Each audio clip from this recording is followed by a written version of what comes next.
I am fantasy author Elle Penelope, and welcome to My Imaginary Friends, a look behind the scenes at an author mapping the worlds in my head and making them a reality. Hello friends, today is Saturday, April 20th, 2019, and this is episode 10 of My Imaginary Friends. I'm Leslie. So today I am coming to you from Chicago, from my hotel, which looks over this park, and then beyond I can see the water of the lake. And so I guess I'm right downtown, and I'm leaving today. I've had a great time in Chicago. It's been cool.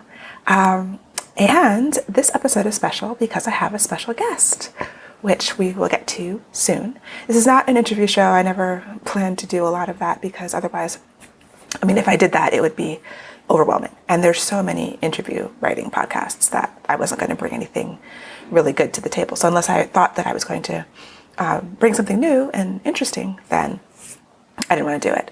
But my special guest today is my brother, Paul James, who is an actor, and I thought it would be really cool to talk to him about creating characters. So that is coming up. But first, this week's best thing. So this was my birthday week. My birthday was on Thursday, and I was, if you listened last week, I was at the conference, and the DPLA, Digital Public Library Conference, which went really great. My panel was great. Jane Friedman moderated, and she is she's a writer, and she's like really well known in the indie community. And I'd subscribed to her paid newsletter, which is the Hot Sheet, which is great for indie authors to subscribe to. I'll put a link in the show notes. It's got industry news, and I just find it, I like to stay informed in a non-stressful way. So at first, when I became an indie author, I was just consuming all the news I could. I was on Kboards, I was on The Passive Voice, I was listening to the Sell More Books Show, which is a podcast of news for the indie world. And at a certain point, I just got overwhelmed. And so I had to scale back. And so I peek into things at different times, but I know that the Hot Sheet newsletter is where the Summer Book Show podcast gets a lot of news from. And so I figured, okay, I'll read that. It comes out, I don't know how often, every couple of weeks, it seems like. Maybe it's monthly. And get, and they it's Porter Anderson and Jane Friedman, and they do this newsletter, which is, I recommend it if you really want to be deep in the news. It is, it covers some traditional publishing things too, so it's not just for indie authors, but it's the state of things, and they go to conferences all over the world, and so they're getting a lot of interesting news. And I happen to be someone who is always interested in, like I said, in input and learning and getting all of this information that I may never do anything with, but I might. I think it forms a base layer. So anyway, long tangent. The conference was great. Shout out to Rand Walker, who is an author who won the Indie Author of the Year, which is something that's associated with the libraries. And I was actually on the judging panel to give out this award. So they gave us the finalists, which the finalists were chosen by the libraries. I think there was like the local libraries and library consortium of indie authors. And so this is the National Indie Author of the Year. So I will link to Rand Walker and check out his books. He's got a lot of them. He's deep in the streets in the indie world and just doing really cool stuff. So congratulations to him. And that was really fun to meet him. And so that was the beginning of my birthday. And then I met up with my brother. We had lunch and dinner and hung out a bunch. The day before, I actually got to go on set with him. So he is an actor, and he is shooting a TV show. They just changed the name. So I was going to shout out the show, but I don't know what the final name is going to be. But I'm sure if you listen to the podcast in the future, I will be definitely talking about it when it comes out, because it won't be out till probably this fall or winter. And it's going to be on Netflix, and he is the lead. It's a big cast, though, but he's top of the call sheet, so I'm very proud of him. And so I was on set with, just watching it all go down. They were on location shooting at this nightclub, and it's going to be a really cool show. I'm super excited about it. I'm not going to say too much about it since I can't even tell you the name of it, but stay tuned, and you'll learn more about it. And I think our conversation that comes up later will be really fun. And so this week was full of best things, because Game of Thrones came back, and I'm not going to talk about that, but I was super psyched about that. And I can't live tweet TV shows that I'm really focused on because I need to focus like on the show and I can't be on my phone. But afterwards I go back and I look at Twitter and because my husband's out of town, so usually we watch together. So I didn't have anybody to talk about it with. So I went on Twitter and just looked at all the memes, and especially Leslie Jones from Saturday Night Live. She, shoots little clips and does commentary, and it's great. And I love feeling like, you're part of a community watching the same thing, talking about the same things, being excited about the same things. So that was going to be this week's best thing. And then I forgot it was my birthday. It's a long week. It's been a long week. When you travel, it's a long week. In writing news, I got feedback from my agent, Sarah, on Cry of Metal and Bone. And she was really excited about it. Lots of exclamation marks. She's a very high energy person, which is great. But she's looking at it. It's really interesting to get her feedback because she's not an editor, and some agents are more editorial than others. So she's not really an editorial agent. I have friends who have agents who will do a developmental edit on their book. Sarah, I know, is looking at it from the market perspective and from so reading what's in the marketplace in the genre, having other clients in the genre, and knowing what their books have done, how well they've done, and so knowing how readers have responded to certain things. And so I value that. And she was very, very positive about the story, which is super helpful. And it helps me fight against the desire, when you send someone your book and all you got is positive feedback, you're like, well, on the one hand, that's great, but on the other hand, you kind of were trained to want and expect negative feedback, or not even negative, but criticism. Okay, well, this is good, this could be better, and we're always trying to make things better. And if you've gone through writers' workshops, then you can't go to a workshop with someone's writing and be like, oh, this is perfect, this is great. Nobody is going to accept that. The culture of the writing workshop is finding things to improve, and so Sarah, she has given me substantial, good feedback on other projects where I've gone back and used that and made it better. And so I kind of have to trust that if she had something to say, she would say it, because she has before. But it's always still oh, she loved it, but I wish she had said something negative that I could fix, or not negative, but critical, or, whatever. So yeah, I'm happy though. Now my brother is reading it and he has all kinds of things to say. Not a lot, but he actually really likes it too, but he sees some things that could be better. And now it's just a matter of looking at the date, looking at how much time I have, and kind of a triage, what is the biggest thing that I have the time to fix, that I need to. There's going to be stuff that I have to let slide. I know that. But, and he's coming at it from a perspective of for example, there's one chapter where there's these two characters who are opposed, one of the protagonists and one of the antagonists, and they have this tension-filled meeting. There's no, action or violence. It's all very words, zip, zip, zip. And he had a really good point. It's well, what does your antagonist want in this scene? He brings her in, the other character, and they have this challenging conversation, and then she leaves. And it's full of tension, but why did he do it? And what did he want? And I was And I realized I didn't know what he wanted. I wanted to have this cool scene, which was zippy, and it serves a purpose to move the plot forward. But I don't know his motivation, because I was coming at it from the protagonist's POV, and it's her POV scene. And so stuff like that, where I could probably fix it with a few lines, where he hints at, or she guesses at, or something. He hints at his motivation and what he wants from her and what he's expecting, and maybe she pushes back against that. So that is something I could feasibly address. There's other stuff he said where certain chapters are a little slow, or that I don't know that I can address right now. And it is frustrating. It's good to have the feedback, and maybe I can, as I read through and do my final checks, if I can figure out a way to address some of this stuff. But knowing about it is kind of a blessing and a curse. I want to know about it, because maybe I can hit it in copy edits, too, if I think about it for a little while. Because here it goes. I'm going to turn it into my editor on May 1st. And one of three things will happen. I will either get a long editorial letter, which I have gotten from her before. I will get a very, very short editorial letter with here are two things to change. Or I'll get, this is great, it's going to copy edits. and I don't know what it'll be. So if it's the third thing, I have to make sure that, like, this is it, you know? There's no guarantee that I will get another chance to really get hands-on and touch it and massage it. I have no idea. And that's always just, it makes this process all the more challenging. Because in my self-published stuff, I know I'm giving it to a developmental editor. I know she's going to have a lot of changes.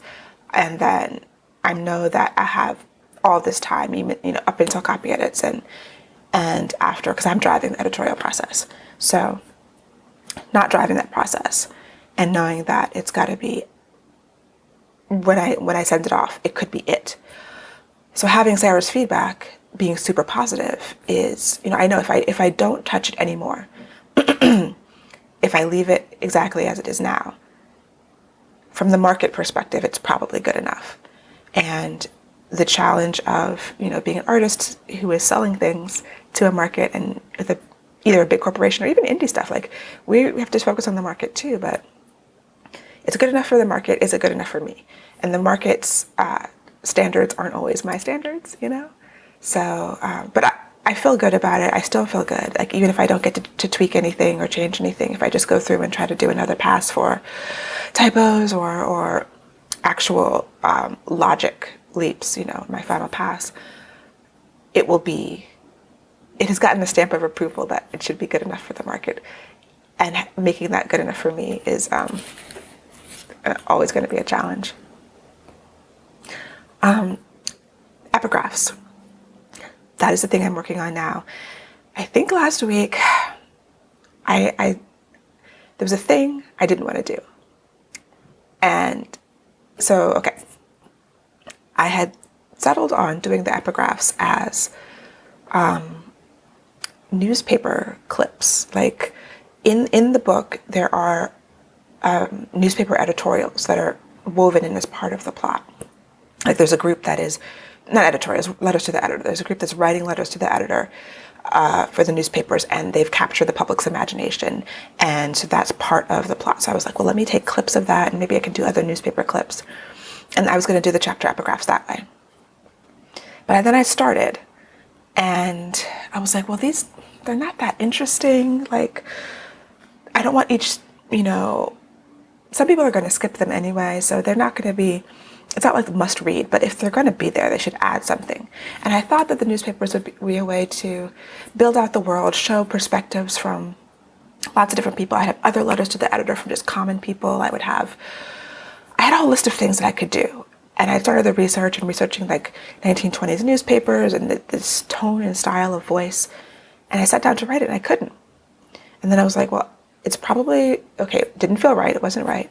And then the thing I didn't want to do is probably the thing I have to do. So I did not want to do letters from the perspective of the true father. And then I was like, well, maybe because I don't want to do that, that's what I have to do. You know, I'm pushing back on them because it seems hard and I don't want to be in his head. But if I flip it, and so I am doing something different, which is not necessarily that, but I'm not going to spoil it because it's something, but it's not, it's hard to describe without, and I don't know if I'm going to pull it off because I haven't gotten to the end yet. But the epigraphs will be at least one, maybe two letters from a character to another character. And I want people to think it's from one character. I might leave it ambiguous and I might not be able to leave it ambiguous. I haven't gotten to the end yet, so I don't know what's going to work, but that is what we're working with. So sometimes, and I know this from other experiences, sometimes the thing you don't want to do is the thing you have to do. And so that's where I am now. And if none of that made sense, I'm sorry, but like, I'm still finding my way through it. So maybe next week I'll have more cogent things to say about it. So that is basically the writing update. I am trying to get those epigraphs done in the next couple of days.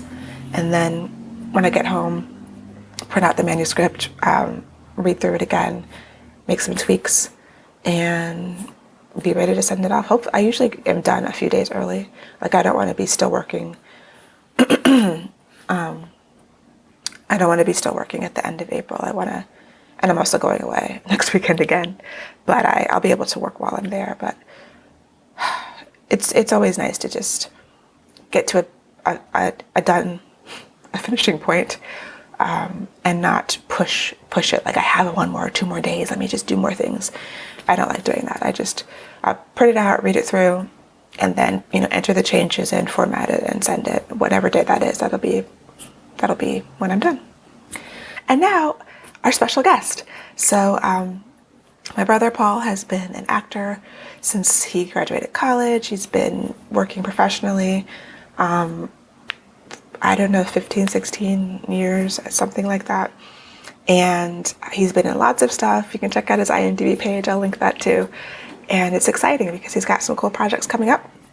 And I talked to him about his process of creating character, because I thought that it would be cool just to get different perspectives, because a lot of different disciplines are involved in character creation.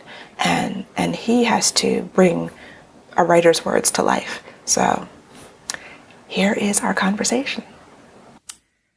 All right, so Paul. Hello. This is Paul. This is my brother. Hello. So, okay, you're an actor and you have to create characters. So when you get a script, we can start with even the audition process. So that, because it's a shortened process, or do you not really create character in audition? I think for auditions, yeah, you're creating character, but a lot of it is made up. You know, like a lot of it.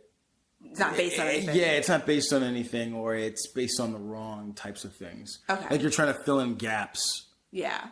Too much. So, okay, when you have something that you're working with a scriptwriter, so in your case, the showrunner, you're doing a TV show, and the showrunner he created all the characters. He basically is in charge of everything and writes the scripts, and it's his vision. Mm-hmm. And so it's a character that existed in his mind, and then you have to visualize it and bring it to life. Yeah. And embody it. So what's the first steps that you take in terms of bringing this character to life? Reading the script a bunch of times. What are you looking for? Well, a good thing to break down. I like to see what all the other characters say about that character. Mm-hmm. That's really helpful. I like to see what the character says about themselves. I like to see what they say about other people, Yeah. That can give you like good insights into viewpoints. Figuring out what they want is always sort of like the heart of it. Mm-hmm. And sometimes it can go really broad, like self-respect, self-worth, those big things. So the internal motivation as opposed to external. I think the internal motivation is will give you a better idea of what someone will do in any situation. Mm-hmm. Whereas an external motivation is situation specific, right? A lot of the time, And so when you're for acting, I think all sort of character, you can figure out like a clever way to say things. Oh, this would be interesting, mm-hmm. right? And that's sort of sometimes what auditioning for me more is. It's like, what's an interesting take on this character? Whereas when you're creating a full character, I think that it's important to, like if you go to a grocer and the grocer's like, do you want apples or oranges, right? How do you make that decision? But if you know sort of the overall what your character wants, you can sort of see. I mean, that's a bad example, but. Yeah, you're going from the bigger picture to the smaller picture to have each detail be really motivated by something. It'll show you how it'll give you a clue on how someone would behave in a situation, mm-hmm. And I feel like that's always what, in order to have a 3-dimensional character, you're looking for. Does someone give that to you? You always create it yourself? I don't think it. Well, a lot of times it's not. I don't. If I'm always creating it, but a lot of times it'll be in there somewhere. Right. It's not like a conversation you have, like, this is this character. Well, the good thing about it is if you're working on a TV show with a showrunner, you can actually do that. Okay. But if you're working on like a play where the writer's dead. Oh, yeah. Which is sort of how most people learn acting. Mm-hmm. You really have to create all the stuff for yourself. You have to just find it in the material. In the material, And it's also good to be able to do that because if you have that skill of mm-hmm. doing it yourself. I mean, 2 actors could come and look at the same thing and find different things. Right. Because you read a script and you find out what connects I mean, the way you're supposed to do it as an actor, you find what connects to you. You know, as an actor, you're always supposed to find the parts of yourself that are closest to a character, the parts of yourself that are furthest away. You know, and then when you find the parts that are close to you, you have a skeleton of which you can build on, and then go outwards to find out how you would play something when you wouldn't do that. You know, when I wouldn't do that. Right. You build a bridge to to that part of the character. I think that's similar to writing. Like if I have to write a character that's very, very different from myself, there has to be some sort of like thread that's similar that I can hold on to, and then put myself in that person's shoes. Like the character Ella is not like me at all, whereas Jesmond and Kiara from books 1 and 2 are more. Okay. And so writing an optimist who's like cheery and like extroverted is super hard. But I mean, there's times when I really like talking. I mean, I do like talking to people. Like I like going to events and meeting people. And so even though I'm an introvert, so like grabbing onto that and then like having that be the hook. And so, okay, that little piece that I can identify with, and then I can get in her head and try to project from there. Yeah. That's important. I also think in order to be specific and not general, it helps to pull from your life. Like I know the creator of the show I'm working on now, when he wrote all the characters, he wrote them all based on some actors he actually got in the project. Some were more abstract, like like a singer that he doesn't know, but he imagines that person, and so you find the voice. Yeah, you know what I mean. So that you. Because it's all coming out of your brain and you see the world a certain way. Right. But you have to make sure that your characters don't see the world a certain way. Right. You know, when I was on Greek, I remember when we would have costume fittings. We would never all, when this wonderful costume designer named Mandy Line, we would come and you could just tell automatically what was my rack. Oh, yeah. You know? Sorry, something was in my mouth. Based on like what you're looking at, like there's a color story. There is certain things that you would wear, like that denotes character. And then if you're no shade, but the last season it was like the 3 of the actors, we would go there and Mandy wasn't there anymore, and the costume designer would be like, "Oh, you try this on. No, you try this on. Now you try this on." The same thing. Yeah, and it's like, which one fits? Not really. I don't know how it should work, but I feel like it shouldn't necessarily work that way. Right. Like, you don't all have the same perspective. You wouldn't all wear the same thing. So that's part of the art form too, that Mandy was like, would she even read the scripts, or was someone... Oh gosh, she was reading the scripts. Okay. Oh yeah, she was completely reading the scripts. I mean, when you're working with really good collaborators, and writing is something because you're kind of doing it by yourself, but when you're working with collaborators, there's on a movie set or TV set, there's the writer, the director, the costume designer, the production designer. They're all adding elements of character to it. If you have really good people, then... So what if you go and you see this costume, your rack, and it doesn't fit with your view of the character? Happens all the time when you fight. Okay. You know what I mean? And you like the show I'm working on now, I went in and our costume designer was great. And she was definitely trying to separate me and this guy who plays my cousin, and we should be separated. We're very different, but there's also a similarity there, right? We're also cousins and we're close. So I was like, I need to have some Jordans or some Nike. You know what I mean? I had some the sneakers that I had were not what I needed, what I wanted to have. Right. And she's great. So I told her, I wanted these kind of sneakers. I wanted sneakers with higher soles for a certain point. I wanted sneakers with lower soles for a certain point when my character's more grounded and when he's, you know what I mean? Things like that. But it's always good to have those conversations because like today I went in for a costume fitting and I was like, what is the color story for Sam? And she told me, and I was like, oh, interesting. I didn't realize that. Oh, that's cool. And and that helps your character. Yeah. You can take from those people their vision of it too. Absolutely. Because we're all artists trying to do it. There's no need to do it alone. Right. You're not going to be able to think of everything. Yeah. So that's what goes. And sometimes I will, what I do if I see a really interesting character, I'll write them down. Okay. I mean, I'm not going to say all these things, but I'll write things down like, oh, there's a character that is childlike and excitable. I'll write that down and I'll write something that reminds me of, you know what I mean? And then if I ever have a character that I can play, I can look at my book and be like, oh yeah, here are other aspects of a character that I can add. Like, oh, if my character has this trait, what are the other traits that they might have? Right. And they don't always fit, but sometimes it is helpful to, to pulling from other people. Yeah. And then the last thing is, like, okay, so you have, in writing, there's this book called Goal Motivation Conflict, GMC, by Deborah Dixon. And a lot of people, like, everybody recommends it. It's a wonderful book. And once you learn, because I think a lot of times writers have trouble creating enough conflict in stories. That's at least my issue. Okay. And so conflict is supposed to arise from the goal, and you have a goal that you want. It's mostly talking about external goals, but you're supposed to have an internal and an external goal. Okay. And then the culmination of the plot is usually the fulfilling of the internal goal helps you achieve your external goal. And fulfilling of the internal goal. Yeah.